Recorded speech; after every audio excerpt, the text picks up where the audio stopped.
அனைவருக்கும் ஆத்ம வணக்கம். இந்த பதிவை என் குரு பிரம்மஸ்ரீ நித்யானந்தம் சுவாமிகளின் பாதங்களில் சமர்ப்பிக்கிறேன். இப்போ இந்த பதிவில் நாம் பார்க்கறதுக்கு முன்னாடி இந்த சிவசூத்திர யோக பாடசாலையில் உங்களுக்கு தீட்சை வாங்கணும், இல்லை உபதேசம் வாங்கணும், இந்த யோக பயிற்சியை நீங்கள் விருப்பப்பட்டீங்கன்னா நீங்கள் கீழே இருக்கிற நம்பருக்கு தொடர்பு கொள்ளலாம். ஆன்மீக பாதையில் நீங்கள் முன்னேற்றம் அடையணும் அப்படின்னு நீங்கள் நினைக்கிறீங்க, உங்களுக்கு ஏதாவது சந்தேகங்கள் இருக்குது அப்படின்னாலும் நீங்கள் இந்த நம்பருக்கு தொடர்பு கொள்ளலாம். இல்லை நீங்கள் கமெண்ட்டில் பதிவு பண்ணுங்கள். இந்த பதிவு பிடிச்சிருந்தா உங்கள் நண்பர்களுக்கும் உங்களுக்கு தெரிந்த ஆன்மீக உறவினர்களுக்கும் நீங்கள் ஷேர் பண்ணுங்கள், சப்ஸ்கிரைப் பண்ணிக்கோங்க, லைக் பண்ணுங்கள். சரிங்களா? வாங்க இப்போ இந்த பதிவுக்குள்ளே போகலாம். இப்போது நம்ம சித்தர்களை ஆண்களில் சித்தர்களை நாம் ஜென்ரலாக ஞான நிலையில் இருக்கிறவங்க சித்தர்கள் நம்ம சொல்கிறோம். அது மாதிரி தான் பெண்களில் இந்த ஞான நிலையில் இருக்கிறவங்கள நாம் சித்தினின்னு சொல்லிட்டு சொல்லுவோம். அதாவது சித்தினி அப்படின்னு சொல்லிட்டு சொல்லுவாங்க. ஆண்களில் நிறைய சித்தர்கள் இருக்காங்க, நிறைய பேர் இருக்காங்க. பெண்களில் குறிப்பிட்ட சில பேர் மட்டும்தான் இருக்காங்க. அதில் மிகவும் தலையாய ஒரு சித்தரா பார்க்கறது, சித்தினியா பார்க்கறது நம்ம ஔவையார். இந்த ஔவையார் நிறைய பாடல்கள் பாடியிருக்காங்க. அதுல மிக முக்கியமான பாடல் இந்த விநாயகர் அகவல் அப்படின்னு சொல்லிட்டு சொல்லுவாங்க. இப்போ நாம சின்ன வயசுல என்ன பண்ணிருக்கோம், இந்த விநாயகர் அகவலை நிறைய தடவை படிச்சிருக்கோம், எல்லாமே பண்ணியிருக்கோம். ஆனா இது வரைக்குமே நம்மளுக்கு அந்த அர்த்தம் தெரிஞ்சிருக்கானா தெரியாது. நாம எப்படி அர்த்தம் தெரியாம நாம படிச்சிருக்கோமோ, இப்போ இது அதனுடைய பொருள் என்ன அப்படின்றது நாம தெரிஞ்சுக்க வேண்டிய ஒரு நேரம் வந்திருக்கு. இப்போ நீங்க ஔவையார் பிராட்டியை நீங்க எடுத்துக்கிட்டீங்கன்னா, வழிபட்ட கடவுள் யாருன்னா முதல்ல விநாயகர், அதுக்கப்புறம் முருகப்பெருமான் அப்படி சொல்லிட்டு இருக்கலாம். இப்போ இதுல இந்த விநாயகரை பத்தி அவங்க பாடின பாடல் தான் இந்த விநாயகர் அகவல். விநாயகர் அகவல்னா விநாயகரை அழைத்தல் அப்படின்னு சொல்லிட்டு பொருள்.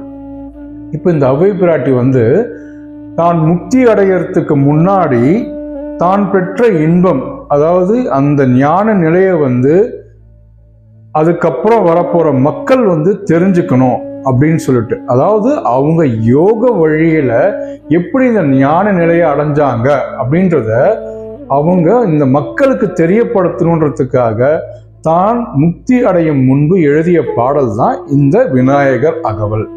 அதனால இதுல நிறைய ரகசியங்கள், யோக பயிற்சி மூலமாக எப்படி நாம இறைவனை அடையலாம், இல்லை இரண்டரை எப்படி கலப்பது அப்படின்றத பத்தி, இந்த யோக பயிற்சி எப்படி செய்யணும் அப்படின்றத ரகசியமாக வைத்த பாடல் தான் இந்த விநாயகர் அகவல். சரிங்களா? வாங்க இப்ப இந்த பாடலுக்குள்ள போயிட்டு இதில் உள்ள ரகசியங்கள் என்னென்ன இருக்கு, அவங்க எப்படி யோக பயிற்சி மூலியமா இந்த ஞான நிலையை அடைஞ்சாங்கன்றத நாமளும் தெரிஞ்சுக்கலாம். சரிங்களா? இப்போ நம்ம மகான்களா இருக்கட்டும், ஞானிகளா இருக்கட்டும், நிறைய பேர் என்ன பண்ணுவாங்கன்னா, தாங்கள் உருவத்தோடு இருக்கும்போது, அதாவது நாம எப்படி வந்தோம், ஒரு உருவம் இல்லாத ஒரு பொருளாக தான் இருந்தோம். இப்போ இந்த உருவத்தோடு நாம இப்போ அவதரிச்சிருக்கோம். அப்போ அந்த உருவத்தோடு அவதரித்த அந்த தருணம், தான் வணங்கும் அந்த இறைவனை அவங்களும் உருவகப்படுத்தி வச்சிருப்பாங்க. இப்போ ஒருத்தர் சிவபெருமான உருவகப்படுத்தி வச்சிருக்கலாம், ஒருத்தர் முருகப்பெருமான உருவகப்படுத்தி வச்சுக்கலாம், ஒருத்தர் பைரவரை உருவகப்படுத்தி வச்சிருக்கலாம், ஒருத்தர் கிருஷ்ணரை உருவகப்படுத்தி வச்சுக்கலாம். அப்படி பல பேர் என்ன பண்ணுவாங்களா, மகான்கள் ஞானிகள் எல்லாருமே தான் வணங்கும் அந்த கடவுளை உருவகப்படுத்தி வச்சிருப்பாங்க. அப்படி அவங்க உருவகப்படுத்தி வச்சிருக்கிற கடவுள்ல அவங்க வழிபட்டு அவங்க அடைந்த அந்த பலனை பாடல்களாக எழுதி வைத்திருப்பார்கள். அது மாதிரிதான் ஔவை பிராட்டி விநாயகரை பத்தி இந்த பாடல்ல அந்த விநாயக பெருமானுக்கு ஒரு உருவம் கொடுத்து இந்த பாடல்ல முதல் பாடல்ல அவங்க பாடி வச்சிருப்பாங்க. இந்த முதல் பாடலை பார்க்கலாம். சீதக்கலப செந்தாமரை பூம்பாத சிலம்பு பலவிசை பாட பொன் அரைஞானும் பூந்துகில் ஆடையும் வண்ணம் மருங்கில் வளர்ந்தழுகெரிப்ப பேழை வயிறும் பெரும்பார கோடும் வேழ முகமும் விலங்கு சிந்தூரமும் அஞ்சு கரமும் அங்குச பாசமும் நெஞ்சிற்குடி கொண்ட நீலவண்ண மேனியும் நான்றவாயும் நாலிரு புயமும் மூன்று கண்ணும் மும்மதச் சுவடும். இது முதல் பாடல். இந்த முதல் பாடல்ல அவங்க என்ன சொல்ல வராங்கன்னா, சீதக்கலபனா குளிர்ச்சியான நறுமணம். குளிர்ச்சியான நறுமணம்னா சந்தனத்தை சொல்லுவாங்க. தன் மேனியில் சந்தனத்தை பூசி கொண்டு நறுமணத்தோட செந்தாமரை பூம்பாத சிலம்பு, செந்தாமரை பூ போன்ற பாதத்தில் உள்ள சிலம்பு பல இசைப்பாட பல விதமா அது ஒலிக்குது அப்படின்னு சொல்லிட்டு சொல்றாங்க. பொன்னரைஞானும், பொன்னரைஞானும்னா பொன்னால் ஆன அரைஞான் கயிறை, பொன்னால் ஆன அரைஞான் கயிறு பூந்துகில் ஆடையும், பூந்துகில் ஆடைனா பூ போன்ற மென்மையாக கொண்ட ஆடையை உடுத்தியவர் அப்படின்னு சொல்லிட்டு சொல்றாங்க. எங்க உடுத்திருக்காங்கன்னா வண்ணமருங்கில். வண்ணமருங்கில்னா தன் இடுப்பில், தன்னுடைய இடுப்பில் உடுத்தியவர் அப்படின்னு சொல்லிட்டு சொல்றாங்க. வளர்ந்தழகெரிப்பர், அது அழகாக ஒளி வீசி கொண்டிருக்கிறது அப்படின்னு சொல்லிட்டு அவங்க சொல்றாங்க. அதுக்கப்புறம் பேழை வயிறும். பேழை வயிறும்னா பேழைனா பெட்டி. பெட்டியில நாம எப்படி பொருள்கள்லாம் சேர்த்து வச்சிருக்கோமோ அது போல இந்த அனைத்து விதமான கோள்கள், அனைத்து விதமான அண்ட நட்சத்திரங்கள் இவை அனைத்தையும் தன் வயிற்றில் வைத்திருக்கிறார் போல் அவங்க உருவப்படுத்தியிருக்காங்க. அப்போ அந்த வயிறு பேழை வயிறும் பெரும்பார கோடும். பெரும்பார கோடுனா தந்தம், தந்தத்தை உடையவனே அப்படின்னு சொல்லிட்டு அவங்க சொல்றாங்க. இப்போ அடுத்தது என்ன வரினா வேழமுகமும் விலங்கு செந்தூரமும். இங்க இந்த செந்தூரம் என்பது ஞானம். இந்த ஞானம் எப்படி இருக்குன்னா வேழமுகமாக இருக்குது. வேழமுகம்னா யானை முகமாக இருக்கிறது. ஏது யானை முகம் அப்படின்னு சொல்லிட்டு சொல்றாங்கன்னா, இந்த யானையானது எப்படின்னா நினைவாற்றல் அதுக்கு ரொம்ப அதிகம். அதே மாதிரி உணர்ச்சிகளும் அதுக்கு ரொம்ப அதிகம். இரண்டாவது இந்த சிந்தூரம் என்பது ஞானத்தின் வடிவமாக, ஞானத்தின் நிறமாக உள்ளது. அந்த நிறத்தை யானை முகமாக அவங்க வர்ணிக்கிறாங்க. சரிங்களா? அதுக்கப்புறம் அஞ்சு கரமும் அங்குச பாசமும். அஞ்சு கரம்ன்றது ஐந்தொழில் செய்யும் இறைவன். அதாவது ஐந்தொழில் செய்யறது தான் அவங்க அஞ்சு கரமும் அப்படின்னு சொல்லிட்டு சொல்றாங்க. அஞ்சு கரம் என்னன்னா, ஐந்தொழில் என்னன்னா ஒன்று படைத்தல், காத்தல், அழித்தல், மறைத்தல், அருளல். ஸோ இந்த மாதிரி 5 தொழில் செய்யும் அந்த இறைவன் அங்குச பாசமும். பாசம்ன்றது உங்களுக்கு மும்மலம். மும்மலம்னா ஆன்மமலம், கண்மமலம், மாயமலம். இவை அனைத்தையும் அறுக்கின்ற அங்குசமாக அவன் ஆயுதத்தை வைத்துள்ளார் அப்படின்னு சொல்லிட்டு அவங்க சொல்றாங்க. நெஞ்சில் குடிக்கொண்ட நீல வண்ண மேனியும். நெஞ்சில் குடிக்கொண்டதுன்னா இந்த அன்பும் கருணையும் பொருந்திய அந்த நெஞ்சில் குடிக்கொண்டுள்ள இறைவனை நீல வண்ணமாக அவங்க பாவிக்கிறாங்க. நெஞ்சில் குடிக்கொண்ட நீல வண்ண மேனியும் நான்றவாயும் நாலிரு புயமும். இப்போ இந்த நான்றவாய் என்பது தொங்குகின்ற வாய். இந்த தொங்குகின்ற வாய் அவங்க சொல்றது நம்மளோட முதுகு தண்டு. எப்படி ஒரு யானைக்கு துதிக்கை இருக்கிறதோ அது மாதிரி தான் நம்மளுடைய அந்த முதுகு தண்டும் இருக்கும். அதுக்கு நடுவில் இருக்கிற அந்த மெல்லிய ஒரு வழி இருக்கு பார்த்தீங்களா, அது அந்த வழியாக தான் நம்மளுடைய அந்த குண்டலினி சக்தி மேலே ஏறும். அதனால தான் அந்த முதுகுத்தண்டுக்கு அவ்வளோ ஒரு உவமைப்படுத்தி அதை துதிக்கைக்கு உவமையாக அவங்க சொல்றாங்க. அடுத்தது நாலிரு புயமும். நாலிரு புயம்னா எட்டு புயம்னா புஜங்கள், தோள்கள். இப்போ இந்த தோள்கள் 8 திக்கும் 8 திசைகளும் போனாலும் நான் அந்த இறைவனை வழிபடணும் அப்படின்ற மாதிரி அந்த 8 திக்கும் 3 கண்ணும் மும்மத சுவடும். 3 கண்ணுனா நம்ம ஞானத்தை, நம்ம அந்த புருவ மத்திய குறிக்கிற சொல். ரெண்டாவது மும்மத சுவடும். மும்மத சுவடுனா பசு பதி பாசம். அதாவது மும்மத சுவடும். மும்மத சுவடு என்பது பதி, பசு, பாசம். பதினா இறைவன், பசுனா உயிர், பாசம்னா இந்த இரண்டையும் பிணைத்து வைத்திருக்கும் மும்மலம். இப்போ இந்த மும்மலத்தை இதைதான் வந்து அவங்க வந்து மும்மத சுவடும் அப்படின்னு சொல்லிட்டு அவங்க சொல்றாங்க. அதாவது அந்த சுவடு, அந்த சுவடுன்றது இந்த உயிர்கள் இயங்கறதுக்கு காரணமா அமைந்த அந்த சுவடையும் தன்னுள் வைத்திருக்கிறான், அந்த அடையாளத்தையும் தன்னுள் வைத்திருக்கிறான் அப்படின்னு சொல்லிட்டு தான் கண்ட அந்த இறை தரிசனத்தை அவங்க இந்த பாடல்ல வர்ணிக்கிறாங்க. ஔவையாரை பத்தி டிஸ்கஸ் பண்ணலாம். அது ஏன்னா வந்து நாம எல்லாருமே வந்து இந்த இளமை பருவத்தை வந்து தக்க வச்சுக்கிறதுக்காக எவ்வளோ விஷயங்கள் பண்றோம். ஜிம்முக்கு போறோம், இல்லை வந்து இந்த பொருள், இந்த பழங்கள் சாப்பிட்றோம், அந்த பழங்களை சாப்பிட்றோம் அப்படின்னு சொல்லிட்டு நாம் இந்த இளமை பருவத்தை அப்படியே வச்சுக்கணுன்றதுக்காக நாம் எவ்வளோ விஷயங்களை பண்ணுறோம். ஆனால் இந்த ஔவையார் வந்து தான் இளமை பருவத்தில் இருக்கும்போதே தனக்கு வந்து முதுமை பருவம் வேணும் அப்படின்னு சொல்லிட்டு அவங்க வந்து தவம் இருந்து அந்த முதுமையை வந்து தன்னோட இளம் வயதிலேயே வந்து அதை அடைஞ்சிட்டாங்க. ஏன்னா இறைவனோட இருக்கிற அந்த ஒரு பிணைப்புனால அவங்க இந்த தாம்பத்திய வாழ்க்கையில வந்து ஈடுபடக்கூடாது அப்படின்றதுக்காக வந்து அவங்க அந்த முதுமை பருவத்தை இளமை பருவத்திலேயே வந்து அடைஞ்சிட்டாங்க. அப்படிப்பட்டவங்க தான் வந்து இந்த ஔவையார்.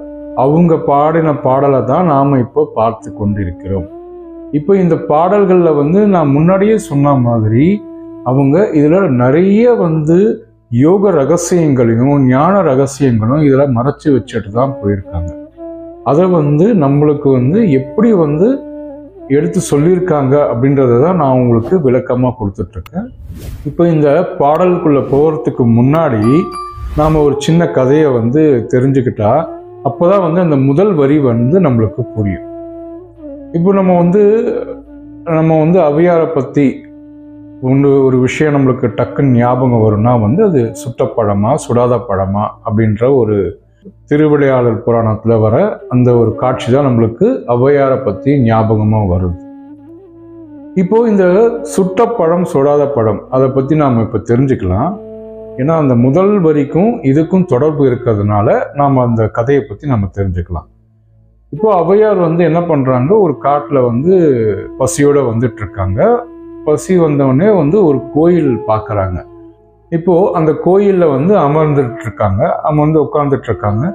உட்காந்துட்டு இருக்கும்போது அவங்களுக்கு பசி எடுக்குது. அவங்க இறைவனை வேண்டி என்ன பண்ணுறாங்க, ஒரு பாட்டு பாடிட்டு அப்படியே இருக்காங்க. அப்போ வந்து பக்கத்தில் ஒரு நாவல் மரம் இருக்குது. அந்த நாவல் மரத்துலேருந்து ஒரு சின்ன பையன் வந்து என்ன பண்ணுறாங்க, கேட்குறாங்க, என்ன பாட்டி இந்த மாதிரி வந்திருக்கியே, நீ யாரு, இவ்வளோ தொலைவு வந்து நடந்து வந்திருக்கியே இந்த காட்டில், நீ யாரு அப்படின்னு சொல்லி கேட்குறாங்க. அதுக்கு வந்து ஔவை பிராட்டி வந்து, நான் இந்த மாதிரி தமிழில் வந்து நான் இந்த மாதிரி பாட்டெல்லாம் பாடியிருக்கேன், எனக்கு வந்து தமிழில் வந்து இந்த மொழியில் வந்து நான் சிறந்து விளங்கி இருக்கிறேன் அப்படின்னு சொல்லிட்டு அவங்க வந்து பாட்டு பாடுறாங்க. அப்படி பார்க்கும்போது இப்போ மேலே இருந்த அந்த பையன் கேட்குறாரு, உங்களுக்கு வந்து என்ன பாட்டி இது மாதிரி பசி எடுக்குதுன்னா உங்களுக்கு வந்து நான் வந்து நாவல் பழம் வந்து பறித்து போடுறேன், நீங்கள் வந்து சாப்பிடுங்க அப்படின்னு. இல்லைப்பா எனக்கு வந்து வேணாம், எனக்கு நாவல் பழம்லாம் எனக்கு வேணாம் அப்படின்னு சொல்லிட்டு அவங்க சொல்கிறாங்க. இல்லை பாட்டி நாவல் பழம் நல்லாயிருக்கும், நீங்கள் சாப்பிடுங்க. இல்லைப்பா எனக்கு வேணாம், நான் இந்த சுவையெல்லாம் விட்டு ரொம்ப நாள் ஆச்சு அப்படின்னு சொல்லிட்டு சொல்கிறாங்க. திரும்ப அந்த பையன் என்ன சொல்கிறான், இல்லை பாட்டி நீ பசியாக இருக்க, நீ இதை சாப்பிட்டாதான் உனக்கு பசி ஆறும் அப்படின்னு சொல்லிட்டு சொல்லவே அவங்களும் வந்து வற்புறுத்தவே அவங்களும் வந்து என்ன பண்ணுறாங்க, சரி ஓகே சரிப்பா நீ பறிச்சு கொடு அப்படின்னு சொல்லிட்டு சொல்கிறாங்க. அப்போ அந்த பையன் வந்து கேட்குறாரு, அந்த சின்ன பையன் வந்து, பாட்டி உனக்கு வந்து சுட்டப்பழம் வேணுமா இல்லை சுடாத பழம் வேணுமா அப்படின்னு சொல்லிட்டு கேட்குறாங்க. அப்போ அந்த பாட்டி வந்து என்ன கேட்குறாங்கன்னா வந்து, என்னப்பா இது சுட்டப்பழம் சுடாத பழம்லாம் ஏதோ ஒன்று சொல்கிற, சரி நீ வந்து எனக்கு சுடாத பழமே போடு அப்படின்னு சொல்லிட்டு அந்த பாட்டி வந்து என்ன பண்ணுறாங்க, ஔவை பிராட்டி வந்து சொல்கிறாங்க. அந்த பையனும் வந்து என்ன பண்ணுறாங்க, பழத்தை வந்து பறித்து கீழே போடுறாங்க. இப்போ இவங்க என்ன பண்ணுறாங்கன்னா, கீழே விழுந்த அந்த பழத்தில் இருக்கிற மண்ணை வந்து என்ன பண்ணுறாங்க, எடுத்து ஊதுறாங்க. ஊதும்போது அவங்க அந்த பையன் என்ன கேட்குறாருன்னா, என்ன பாட்டி பழம் சுடுதா அப்படின்னு சொல்லிட்டு கேட்குறாங்க. நார்மலாக நம்ம என்ன பண்ணுவோம், ஒரு பொருள் சூடாக இருக்குது அப்படின்னும் நம்ம ஊதி நம்ம வந்து அதை சாப்பிடுவோம். அது மாதிரி வந்து அது மேலே விட்டிருக்கிற மண்ணை அவங்க ஊதுறத வந்து என்ன பாட்டி பழம் சுடுதா அப்படின்னு அந்த வார்த்தை விளையாட்டை வந்து அங்கே வந்து முருகப்பெருமான், அந்த சின்னஞ்சிறு உருவம் எடுத்திருக்கிற அந்த முருகப்பெருமான் வந்து என்ன பண்றாரு, வார்த்தைகளால அவ்வை பிராட்டியை வந்து விளையாடி கொண்டிருக்கிறார். அப்போ இதை வந்து உணர்ந்த அவ்வை பிராட்டி அவங்களுக்கு என்ன புரிய வைக்கிறாருன்னா, அந்த தான் என்ற அகம்பாவம் சின்ன நொடியில, அந்த சின்ன கேப்ல வந்து அவங்களுக்கு வந்துட்டு போயிருக்கு. அதனாலதான் வந்து அவங்க என்ன பண்றாங்கன்னா வந்து, இவன் என்ன சின்ன பையன் தானே, இவன் என்ன சுட்ட பழம் வேணும் சுடாத பழம் வேணும்னு கேட்கறான் அப்படின்னு சொல்லிட்டு அவங்க என்ன பண்றாங்க, அந்த ஆணவம்ன்றது அவங்க மனதில் வந்து அந்த ஒரு நொடி பொழுதில் அது அவங்கள ஆட்கொண்டு, அந்த தான் என்ற அகம்பாவம் நொடி பொழுதில் அவங்களுக்குள்ள வந்துருச்சு. அவங்களுக்குள்ள வந்ததுனால அவங்க என்ன பண்றாங்கன்னா, சுட்டப்பழம் சுடாத பழத்திற்கு உண்டான அர்த்தத்தை வந்து சிறுவன் தானே அப்படின்னு சொல்லிட்டு அவங்க வந்து அந்த பையன் கிட்ட வந்து அவங்க கேட்கல. அதனால என்ன ஆகுது, அந்த ஆணவ மலம் என்று தனக்குள்ள வந்ததை வந்து அவங்க ரொம்ப வந்து உணர்ந்து அதுக்கப்புறம் வந்து என்ன பண்றாங்க, அந்த இறைவனுடைய தரிசனத்தை பார்த்ததுக்கு அப்புறம் அவங்க வந்து மன்னிப்பு கேட்கிறாங்க. சரிங்களா? இதுதான் வந்து இந்த சுட்டப்பழம் சுடாத பழத்துக்கு உண்டான அர்த்தம். இரண்டாவது, இந்த பழம்ன்றது வந்து நம்மளுடைய ஆன்மா. சரிங்களா? இந்த பழம்ன்றது நம்மளுடைய ஆன்மா. நம்மளுடைய ஆன்மாக்கு எப்பவுமே வந்து இந்த ஆணவம்ன்றது நம்மளுக்குள்ள வரக்கூடாது. அதுதான் மும்மலங்கள். இந்த மும்மலமும் எப்படி இருந்தாலும் நம்ம வந்து தனியா வச்சிருக்கணும் அப்படின்றது, அதை வந்து ஊதி தள்ளுறது தான். இப்போ நீங்க வந்து உங்களுக்குள்ள அந்த ஆணவம் வந்ததுனாலே நீங்க வந்து என்ன பண்றீங்க, உங்களுக்கு கூடவே வந்து எல்லா விதமான வினைகளும் உங்களுக்கு வரும். அந்த வினைகளை தான் நீங்க ஊதுறீங்க அப்படின்றத பொருள் கொள்ளவே வந்து இந்த ஒரு நாடகம்ன்றது நடத்தப்பட்டது. இப்போ இந்த கதைக்கும் இப்போ வரப்போற பாடலுக்கும் ஒரு ஒற்றுமை இருக்கு. முதல் வரியிலேயே அந்த ஒற்றுமை இருக்கு. அதை நம்ம இப்போ எல்லாமே வந்து தெளிவா பார்க்கலாம். இந்த பாடல்கள்ல வர ஒவ்வொரு வரியும் ஒவ்வொரு எழுத்துமே வந்து ஞானம் தான், ஞானம் சம்பந்தப்பட்டது தான். அதனால வந்து தெளிவா கேளுங்க. நீங்க இந்த பதிவை கடைசி வரைக்கும் பாருங்க. உங்களுக்கு கடைசியா ஒரு ஆச்சரியமான விஷயத்தை நான் இதில் உங்களுக்கு சொல்றேன். சரிங்களா? இப்போ இந்த பாடலுக்குள்ள போலாம்.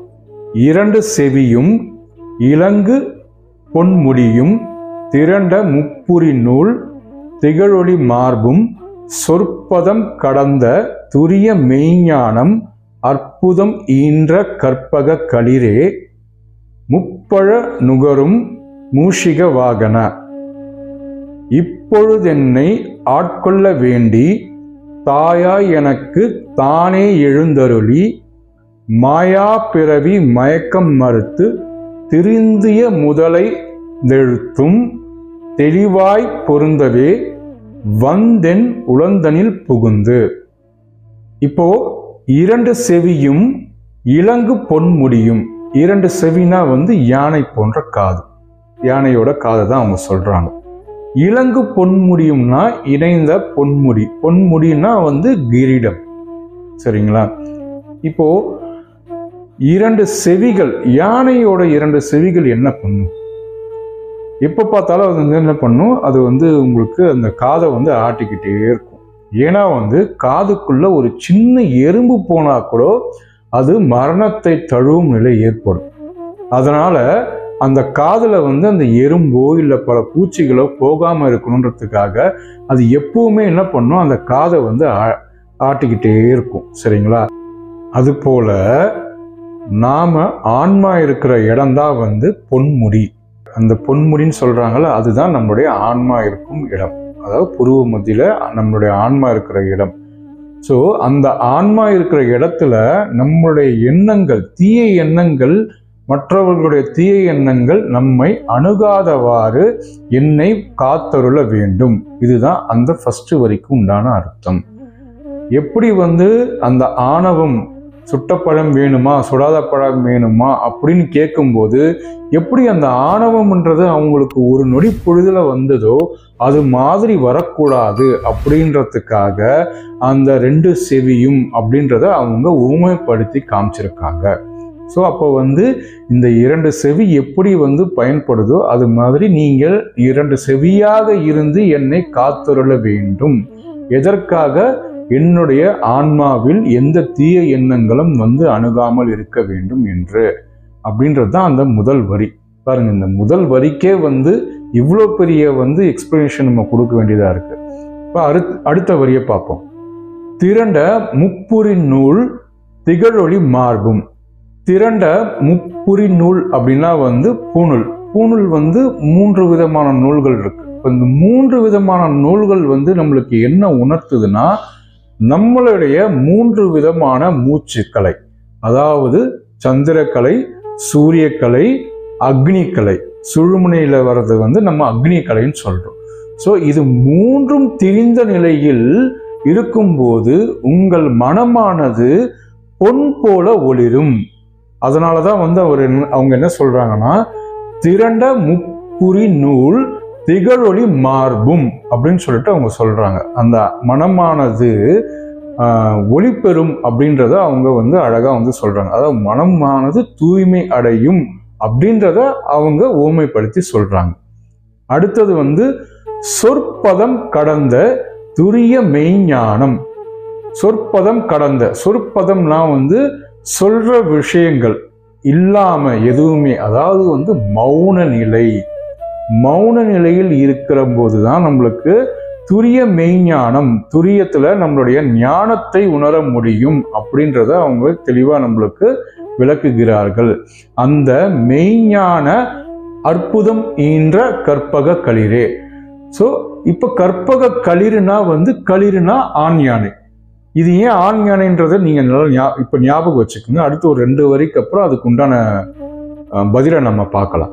கற்பகம்னா என்னன்னா, நாம என்ன வேண்டி கேட்கிறோமோ அதை தரக்கூடிய பொருள் தான் கற்பகம். இப்போ இன்னைக்கு இருக்கிற காலகட்டத்துல நாம என்ன சொல்றோம்னா லா ஆஃப் அட்ராக்ஷன் சொல்றோம், இல்ல ஈர்ப்பு விதின்னு சொல்றோம், இல்ல பிரபஞ்சம் நம்மளுக்கு கொடுக்குது அப்படின்னு சொல்லிட்டு நம்ம சொல்றோம்.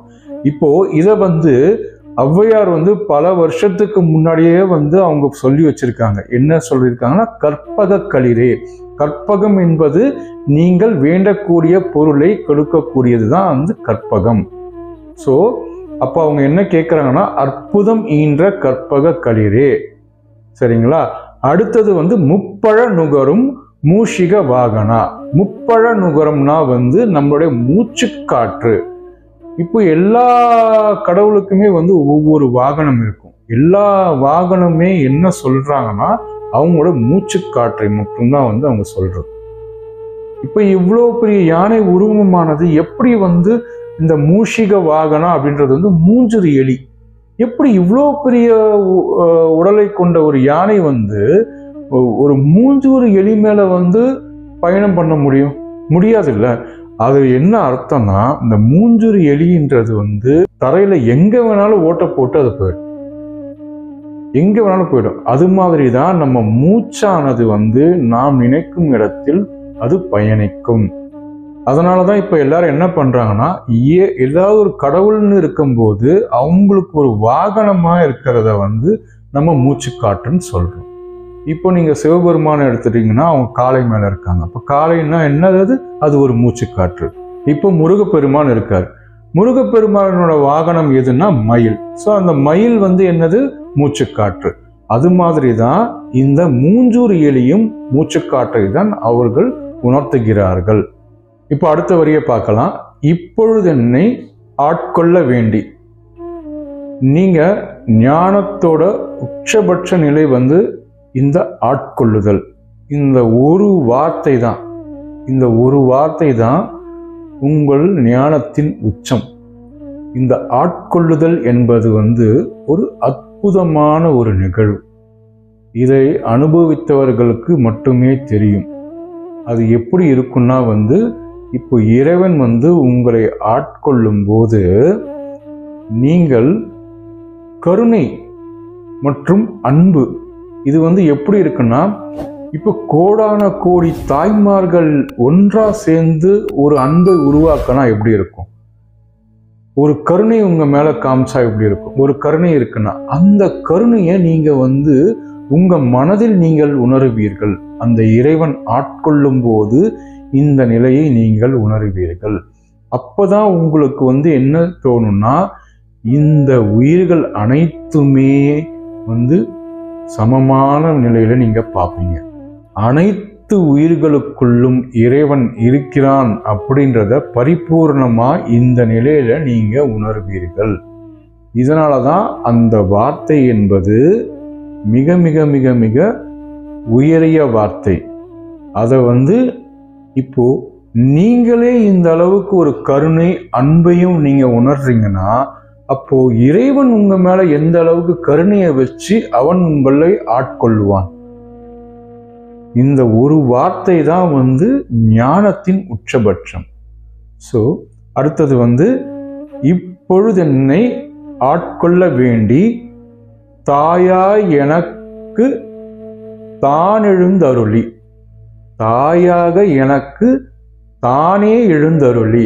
இப்போ முதல்ல வந்து இதுக்கு முன்னாடி 2 வருடத்துக்கு முன்னாடி நம்ம என்ன பார்த்தோம்னா வந்து, அதே இறைவனை தான் வந்து அவங்க ஆணாக கற்பக களிரே அப்படின்னாங்க. களிரேன்னா ஆண் யானை. இப்ப இங்க வந்து தாயாக எனக்கு எழுந்தி அருள வேண்டும் அப்படின்னு சொல்லிட்டு அவங்க சொல்றாங்க. அப்போ இங்க வந்து இறைவன் என்ன உணர்த்துறாங்கன்னா, இறைவன் ஆணும் அல்ல பெண்ணும் அல்ல அப்படின்றத தெளிவா நம்மளுக்கு இந்த பாடல் மூலியமா விளக்குறாங்க. திருந்திய முதலை 5 எழுத்தும் தெளிவாய் பொருந்தவே வந்தென் உளந்தண்ணில் புகுந்து. இந்த மாய பிறவி அறுபடணும்னா, திருந்திய முதல் அப்படின்னா வந்து நாம முதல் செய்த அந்த அசைவு, அதனால உண்டான இந்த பிறப்பு. அந்த அசைவு என்ன என்பதை எனக்கு உணர்த்த வேண்டும். அதற்கு 5 எழுத்தும் தெளிவாய், இந்த 5 எழுத்தும் ந ம சி வ ய என்ற இந்த 5 எழுத்தையும் தெளிவாய் எனக்கு உணர்த்த வேண்டும். எங்கிருந்து உணர்த்துறாங்கன்னா, அவங்களோட உள்ளத்தில் இருந்து உணர்த்த வேண்டும். இப்போ நம்ம என்ன பண்ணிட்டு இருக்கோம், இறைவனை வந்து பல இடத்துல பல கோயில்களில் போய் தேடிட்டு இருக்கோம். ஆனா அவங்க என்ன சொல்றாங்கன்னா, உன் உள்ளத்தில் தான் இறைவன் இருக்கிறான் அப்படின்றத அவங்க சொல்றாங்க. இப்போ இந்த பாடலை வந்து நீங்க படிச்சிருக்கீங்க, சரிங்களா? இப்போ இதுல வந்து நீங்க ஞானம் அடையணும்னா நீங்க என்ன பண்ணணும்ன்றத இப்போ ரிவர்ஸ்ல இருந்து நீங்க பாருங்க. நான் இப்போ உங்களுக்கு கரெக்டா சொல்றேன் பாருங்க. என் உள்ளந்தனில் நீ புகுந்து 5 எழுத்தையும் எனக்கு உணர்த்தி, திருந்திய முதலை, அதாவது என் பிறவியின் நோக்கத்தை, நான் எடுத்த இந்த பிறவியின் நோக்கத்தை எனக்கு உணர்த்துவதன் மூலமாக இந்த மாயை என்னும் பிறவி சுழற்சியில் இருந்து என்னை விடுவித்து தாயென எனக்கு அருள வேண்டும், தாயென எனக்கு அருள வேண்டும். நீங்க அப்போ அந்த அருள் எனக்கு வர வேண்டும் என்றால் நீ என்னை ஆட்கொள்ள வேண்டும், அதாவது இறைவன் எனக்கு ஆட்கொள்ள வேண்டும். இதை நீங்க வந்து கீழிருந்து மேலாக படிச்சீங்கன்னா உங்களுக்கு இந்த பாடலோட வரிகள் இன்னும் தெளிவா வந்து விளங்கும்.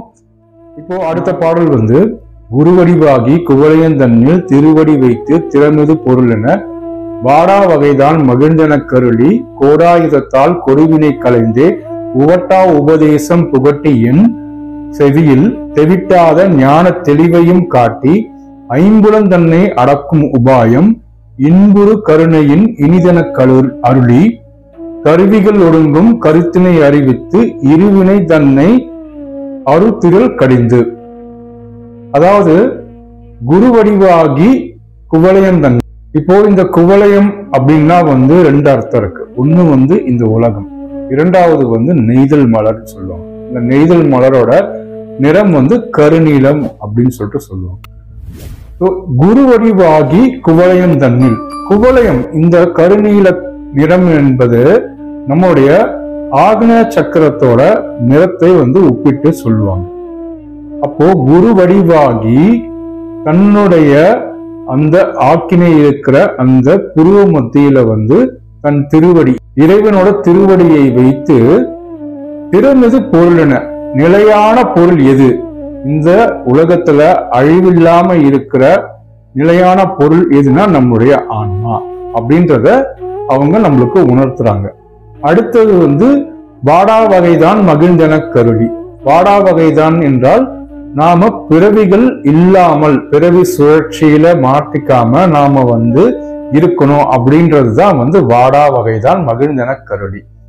கோடாயுதத்தால் கொடுவினை கலந்தே. கோடாயுதம் வந்து எப்படி வந்து ஒரு பொருளை வந்து ரெண்டா பிளந்து எடுக்குமோ அது மாதிரி நம்முடைய கொடுவினைகளை வந்து நம்முடைய ஆன்மாவில் இருந்து பிரித்து எடுப்பது போல். ஓகே, உவட்டா உபதேசம் புகட்டி என் செவியில்.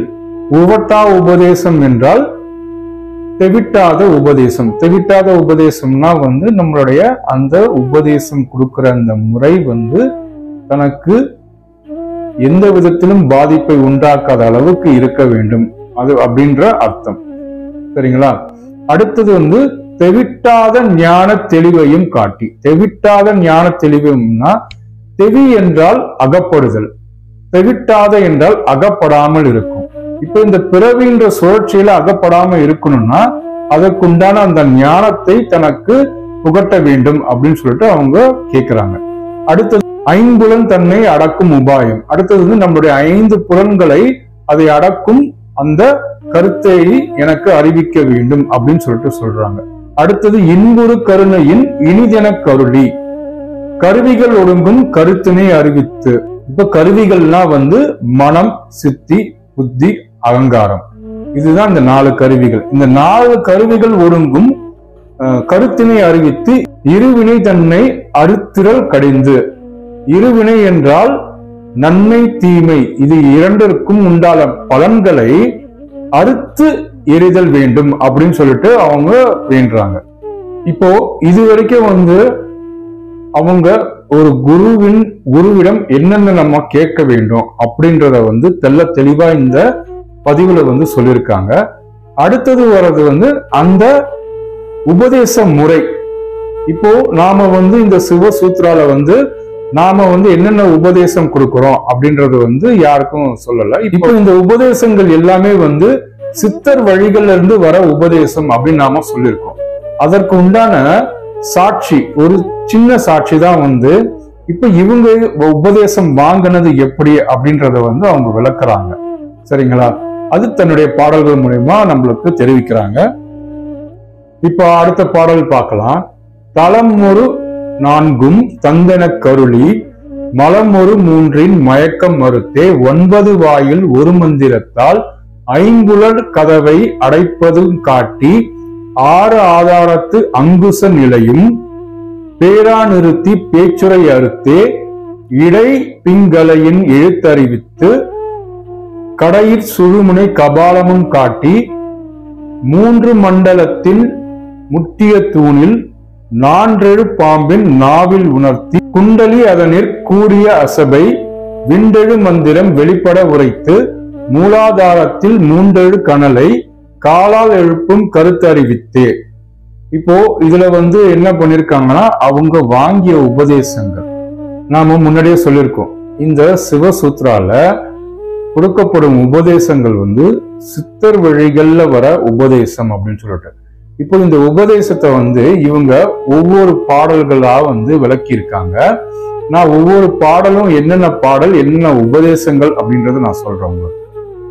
இப்போ இந்த பாடல்கள்ல வந்து என்ன ஒரு வியப்புனா வந்து, வியப்புன்றதை விட வந்து நம்மள குழப்பணும் அப்படின்றதுக்காக வந்து இந்த பாடல்களை வந்து தலைகீழாக எழுதி வச்சிருக்காங்க. கரெக்டா? அதை வந்து நாம வந்து இப்போ வந்து பார்க்க போறோம். இப்போ இந்த முதல் உபதேசன்றதே வந்து நம்ம கடைசியா படிச்ச அந்த வரிகள் தான். மூலாதாரத்தில் 3 கனலை காலால் எழுப்பும் கருத்தறிவித்தே. இது வந்து கதி பாடம், கதி உபதேசம் சொல்லிட்டு நம்ம சொல்லுவோம். இது வந்து முதல் உபதேசம். இப்போ அடுத்த உபதேசம் வந்து 4 பாம்பின் நாவில் உணர்த்தி குண்டலி அதனிற் கூடிய அசபை விண்டெழு மந்திரம் வெளிப்பட உரைத்து. இந்த விண்டெழு மந்திரம் என்றால் அந்த குண்டலினி செல்லக்கூடிய பாதையை வந்து அறிவிக்கணும் அப்படின்னு சொல்லிட்டு அவங்க சொல்றாங்க. அதுதான் வந்து நாம கொடுக்கிற இந்த 2வது உபதேசம். இதை வந்து ஆதார உபதேசம் அப்படின்னு சொல்லிட்டு சொல்லுவாங்க. அதுக்கப்புறம் வந்து 3 மண்டலத்தில் முட்டிய தூணின், இது வந்து 3வது உபதேசம். நம்ம வந்து அக்கு உபதேசம், அதாவது ஆயுத உபதேசம், ஆயுத எழுத்து உபதேசம் அப்படின்னு சொல்லிட்டு நாம சொல்லுவோம். அதுக்கப்புறம் வந்து கடையில் சுழுமுனை கபாலமும் காட்டி, சுழுமுனை இந்த கபாலம் என்ற இடத்துல வந்து சுழுமுனை எங்க இருக்கு அப்படின்றத காட்டுறதுதான் நம்ம கொடுக்கிற அந்த ஜோதி பாடம். அது வந்து 4வது உபதேசம். இடைய பிங்களையின் எழுத்தறிவித்து, இடை பிங்களையின் எழுத்தறிவித்துனா ஆ உ அப்படின்ற ஓசை, அந்த ஓம் என்ற ஓசை எழு மந்திரம், அதோடைய உபதேசம் தான் வந்து நம்முடைய 5வது உபதேசமான நாத உபதேசம் அப்படின்னு சொல்லிட்டு நாம சொல்லுவோம். அதுக்கப்புறம் வந்து பேரா நிறுத்தி பேச்சுரை அறுத்தே, இதுக்கப்புறம் வர உபதேசம் வந்து மௌன உபதேசம். இது வந்து 6வது உபதேசமா நாம சொல்லுவோம். இதுக்கப்புறம் வர உபதேசங்களை நான் 7, 8 அப்படின்னு தான் சொல்லுவேன். ஏன்னா அது வந்து நிறைய குழப்பங்களை ஏற்படுத்தும். சில பேர் வந்து அதை என்ன பண்ணுவோம், அந்த உபதேச முறையை வச்சு தானே முயற்சி பண்ணுவாங்க. தானே முயற்சி பண்றதுனால அது வந்து சில விளைவுகளை, தவறான விளைவுகளை விளைவிக்கும். அப்படின்றதுக்காக வந்து நான் அதை வந்து 7, 8ன்னு சொல்றேன். 9 வாயில் ஒரு மந்திரத்தால் 5 கதவை அடைப்பதை காட்டி 6 ஆதார அங்குச நிலையும், இது வந்து 7வது உபதேசம். தலமொரு 4 தந்தன கருளி மலமொரு 3 மயக்கம் அறுத்தே, இது வந்து நம்மளுடைய 8வது உபதேசம். இப்போ இந்த 8வது பாடல்ல வந்து தலமொரு 4 தந்தன கருளி, தலம்னா வந்து நார்மலா நம்ம இருக்கிற அந்த ஒரு ஸ்டேஜஸ். இதுல 4 விதமான நிலைகள் இருக்கு. இந்த 4 விதமான நிலைகள் வந்து சாலோகம், சாமீபம், சாரூபம், சாயுட்சியம் அப்படின்றது இருக்கு. அந்த 4 நிலைகளை நான் உங்களை விளக்குறேன். சாலோகம் அப்படி என்றால் இறைவனை நாம வெளியே இருந்து வழிபடுறோம். இதுதான் நம்ம வந்து சரியைன்னு சொல்லிட்டு சொல்லுவோம்.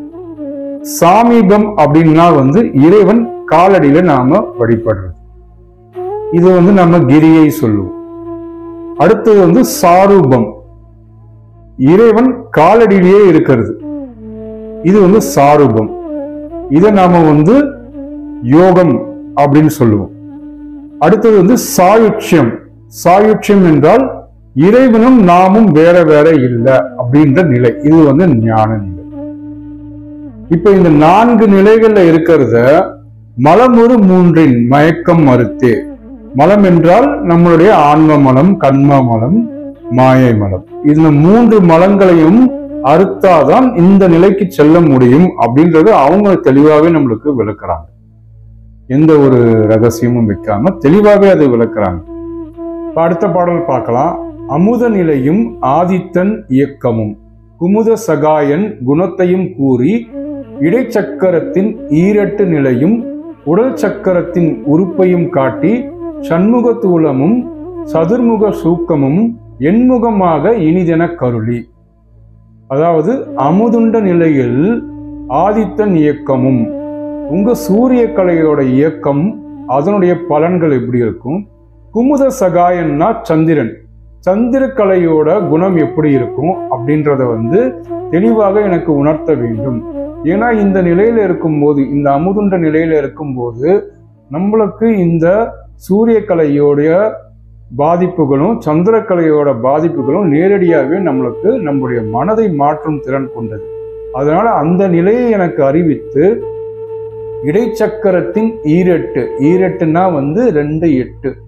2 என்றால் உங்களுக்கு அகாரம், 8 என்றால் உகாரம். இடைச்சக்கரத்தில் ஈரட்டு நிலையும் உடல் சக்கரத்தின் உறுப்பையும் காட்டி.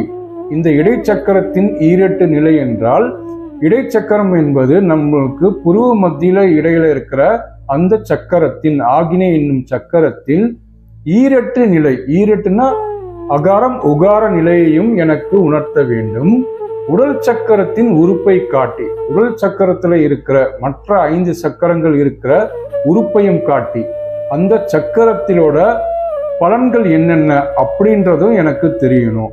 அடுத்தது வந்து சண்முக தூலமும் சதுர்முக சூக்குமமும் 4 நிலைகளையும் எனக்கு, அதாவது சரியை, கிரியை, யோகம், ஞானம் இதனால் ஏற்படும் கூடிய அந்த நிலைகளையும் சதுர்முக சூக்குமம். சதுர்முக சூக்குமம்னா பிரம்மம். அந்த பிரம்மம் இப்போ நம்ம வந்து பிரம்மானும், இப்போ 4 முகன் அப்படின்னு யாருன்னு கேட்டா நம்ம வந்து பிரம்மானும்.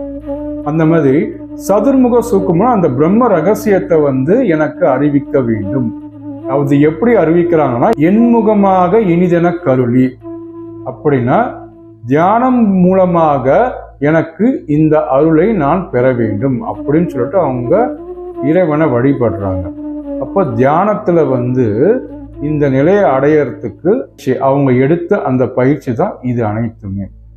இப்போ அடுத்த பாடல் பார்க்கலாம்.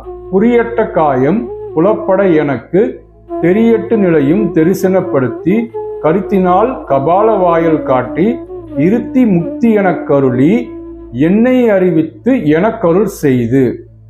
அதாவது தன்னை யார் என்று அறிவித்து, நான் யார், இப்போ நம்ம ரமணர் மகரிஷி சொன்ன மாதிரி நான் யார் என்பதை எனக்கு அறிவித்து அதற்கு எனக்கு அருள் செய்ய வேண்டும். அந்த அருள் செய்தால்தான் நான் முக்தி அடைய முடியும். அதற்கு கபால வாயில், கபாலம் என்ற நம்மளுடைய 10வது வாசல், அந்த 10வது வாசலை நான் அடைய வேண்டும். அதுல இருந்துதான் என்னால முக்தி அடைய முடியும் அப்படின்னு சொல்லிட்டு அவங்க சொல்றாங்க. அதற்கு வந்து தெரியட்டு நிலையும் தரிசனப்படுத்தி, பார்க்கும் இடமெல்லாம் இறைவனின் தரிசனமாக அவர்கள் உணர்கிறார்கள் அப்படின்றத தெரியட்டு நிலையும் தரிசனப்படுத்தி, புரியட்ட காயம் புலப்பட எனக்கு. அதுக்கு என்ன தேவைன்னா வந்து 36 தத்துவங்களோட சூட்சமும் அவங்களுக்கு தெரிவித்தால் இந்த தெரியட்டு நிலையும், பார்க்கும் இடமெல்லாம் கடவுள் இருப்பார் அப்படின்ற நிலையை வந்து அவங்க எட்ட முடியும். இதைதான் இந்த பாடல்கள் சொல்றாங்க. அடுத்த பாடல் வரிகள் வந்து முன்னை வினையில் முதலை கலைத்து வாக்கும் மனமும் இல்லா மனோலயம் தேக்கியே என்ற சிந்தையை தெளிவித்து இருள்வெளி இரண்டுக்கு ஒன்றிடம் என்ன அருள் தரும் ஆனந்தத்தை அழுத்தி என் செவியில் எல்லையில்லா ஆனந்தம் அளித்து அல்லல் கலைத்தே அருள்வடி காட்டி சொத்தத்தின் உள்ளே சதாசிவம் காட்டி சித்தத்தின் உள்ளே சிவலிங்கம் காட்டி அணுவிற்கு அணுவாய் அப்பாலுக்கு அப்பாலாய்.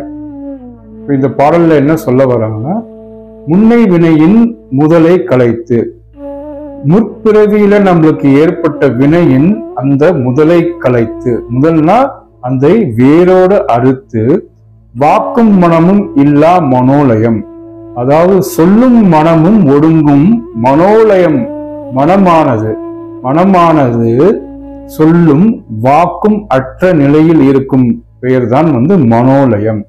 அதை எந்த நெஞ்சில் தேக்கியே, அது வந்து தேக்கினா அது அப்படியே இருக்கணும் அப்படின்ற மாதிரி ஒரு அர்த்தம். இருள்வெளி இரண்டுக்கு ஒன்றிடம் என்ன, இருள்வெளி அற்ற இடம் இது. அருள் தரும் ஆனந்தத்து அழுத்தி என் செவியில், அருள் தரும் ஆனந்தம் அப்படின்னா உங்களுக்கு தெரியும். எல்லையில்லா ஆனந்தம் அளித்து அல்லல் கலைத்தே அருள்வடி காட்டி, எல்லையில்லாத ஆனந்தம், அந்த எல்லையில்லாத ஆனந்தம்னா வந்து இறைவனை தான் அவங்க வந்து எல்லையற்ற ஆனந்தம் அப்படின்னு சொல்றாங்க. அல்லல் கலைத்தே அருள்வடி காட்டி சத்தத்தின் உள்ளே சதாசிவம் காட்டி சித்தத்தின் உள்ளே சிவலிங்கம் காட்டி. இது எல்லாமே வந்து நம்ம உடம்புக்குள்ளதான் இருக்கு அப்படின்றத வந்து அவங்க தெளிவா சொல்றாங்க. அடுத்தது வந்து அணுவிற்கு அணுவாய் அப்பாலுக்கு அப்பாலாய். அணுவிற்கு அணுவாய்னா சிறிதினும் சிறிதாக பெரிதினும் பெரிதாக எல்லா இடத்திலும் நிறைந்திருக்கிறான் இறைவன் அப்படின்றதான் வந்து அணுவிற்கு அணுவாய் அப்பாலுக்கு அப்பாலாய். இப்போ அடுத்த பாடல் பார்க்கலாம். கணுமுற்றி நின்ற கரும்புள்ளே காட்டி வேடமும் நீரும் விளங்க நிறுத்தி கூடு மெய்த்தொண்டர் குழாத்துடன் கூட்டி அஞ்சு கரத்தின் அரும்பொருளில் தன்னை நெஞ்சு கருத்தின் நிலை அறிவித்து தத்துவ நிலையை தந்தனை ஆண்ட வித்தக விநாயக விரைக்கடல் சரணே. கணுமுற்றினா வந்து ஒரு கரும்பு இருக்கு, அந்த கரும்புல வந்து கணு இருக்கும். அந்த கணு வந்து எப்படின்னா வந்து அடுத்த கரும்பு வந்து உருவாகிறதுக்கு அந்த கனவு தான் வந்து இனப்பெருக்கம் செய்யறதா இருக்கும். அப்போ அந்த கணு முற்றினா எனக்கு அடுத்த ஒரு பிறவியே இருக்கக்கூடாது அப்படின்றத அவங்க வந்து கணுமுற்றி அப்படின்னு சொல்ல வராங்க. கரும்புக்குள்ளே காட்டி வேடமும் நீரும் விளங்க நிறுத்தி. வேடமும் என்றால் நாம இப்ப போட்டிருக்கிற இந்த வேஷம், இந்த வேஷமும் நீங்கி நீரும், நீரும் என்றால் நாம் ஆன்மா இருக்கும் இடம், அந்த புருவ மத்தியில ஆன்மா இருக்கும் நிலையான பொருளை எனக்கு விளக்க வேண்டும். கூடு மெய்த்தொண்டர் குழாத்துடன் கூட்டி. கூடு மெய்த்தொண்டர்னா வந்து மெய்ப்பொருளை தேடும் ஒரு குழுவுடன் இணைய வேண்டும். அதாவது வந்து இது இங்க இருக்கிற குழு கிடையாது, மேல இருக்கிற குழு. அஞ்சு கரத்தின் அரும்பொருள் தன்னை. அஞ்சு கரத்தின்னா 5 பூதங்களின் அரும்பொருள் தன்னை, அதனுடைய சூட்சமத்தை அறிவித்து நெஞ்சு கரத்தின் நிலை அறிவித்து, நெஞ்சில் இருக்கும் நம் மனதின் நிலையை அறிவித்து தத்துவ நிலையை தந்தனை ஆண்ட வித்தக விநாயக விரைகள் சரணே. இப்பதான் வந்து அவங்க வந்து இறைவணக்கமே சொல்றாங்க. இப்போ இந்த பாடல்ல முக்கியமா நீங்க என்ன பண்ணணும்னா, இந்த பாடலை வந்து தலைகீழாக இருந்து நீங்க இப்போ இந்த பாடலை பார்த்தீங்கன்னா தான் இதோடைய எல்லா பொருளுமே உங்களுக்கு விளங்கும். ரெண்டாவது, இதுல வந்து 72 வரிகள் இருக்கு. இப்ப இந்த 72 வரிகள்லுமே நம்ம மூச்சாகன 12 அங்குலம் போற அந்த மூச்சால நீங்க வகுத்தீங்கன்னா 6 ஆதாரங்கள் வரும். இதுதான் இந்த பாடல்ல இருக்கிற ரகசியங்கள் எல்லாமே. இப்போ நாம கொடுக்கிற இந்த உபதேசங்களோட அந்த யோக பயிற்சியை வந்து இவங்க பாடல்கள் இல்லை, எல்லா சித்தர்கள் பாடல்கள்லயும் இந்த யோக பயிற்சி முறை தான் இருக்கும். இதுதான் நாம இங்க உபதேசமா கொடுத்துட்டோம். உங்களுக்கு இந்த பதிவு வந்து ரொம்ப விளக்கமா இருந்திருக்கும் அப்படின்னு நான் நினைக்கிறேன். பதிவு பிடித்திருந்தால் உங்க நண்பர்களுக்கும் ஆன்மீக பாதையில இருக்கிறவங்களுக்கும் நீங்க ஷேர் பண்ணுங்க, லைக் பண்ணுங்க. உங்களுக்கு ஏதாவது கேள்விகள் இருக்கு அப்படின்னாலும் நீங்க கமெண்ட்ல தெரிவிங்க. அதற்குண்டான பதில வந்து நாங்க வந்து எல்லாருக்குமே தான் சொல்லிட்டு இருக்கோம். நிறைய பேர் கேள்வி கேட்கறாங்க, நாங்க பதிவுகளா அவங்களுக்கு வந்து பதிவுகளா போட்டுட்டு தான் இருக்கோம். நன்றி, வணக்கம். என் குருவுக்கு சமர்ப்பணம். அவர் இல்லாவிடில் தொலைந்திருப்பேன்.